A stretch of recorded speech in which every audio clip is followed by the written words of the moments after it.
Mga Buhat Kapitulo 6. Wala madugay samtang nag-anam og kadaghan ang mga tinun-an, nagkabingkil ang mga lumad nga Hudiyo ug ang mga Hudiyo nga Grego ang pinulungan. Ang mga Hudiyo nga Grego ang pinulungan miingon nga ang ilang mga byuda wala kahatagi sa ilang bahin sa matag adlaw nga pag-apod-apod.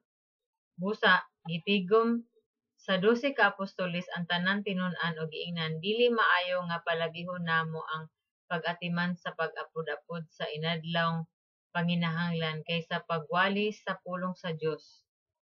Busa mga igsuon, pagpili kamog 7 ka tawo gikan kaninyo nga kasaligan puno sa Espiritu Santo ug sa kaalam ug amo silang tugyanan niining buluhatuna. Niining paagiha makagahin kami sa tibuok namong panahon sa pag-ampo ug sa pagwali.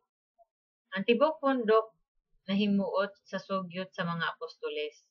Busa gipili nila si Esteban nga puno sa pagtuo sa Espiritu Santo ug si Felipe, si Procoro, si Nicanor, si Timon, si Parmenas ug si Nicolas nga taga Antioquia nga nakabig ngadto sa pagkahudiyo. Unya ilang gidala sila ngadto sa mga apostoles ug ang mga apostoles nagampo ug nagpandong kanila sa ilang mga kamot. Busa mipadayon pagkaylap ang pulong sa Dios. Ang mga tinun-an dito sa Jerusalem nag-anam kadaghan ug daghan kaayong mga pari nga midawat sa pagtuo. Si Esteban usa ka tawo nga puno sa grasya ug sa gahom naghimog dagkong mga milagro ug mga butang nga katingalahan atubangan sa katawhan. Apan may mga tawo nga misupak ug nakiglantugi kaniya.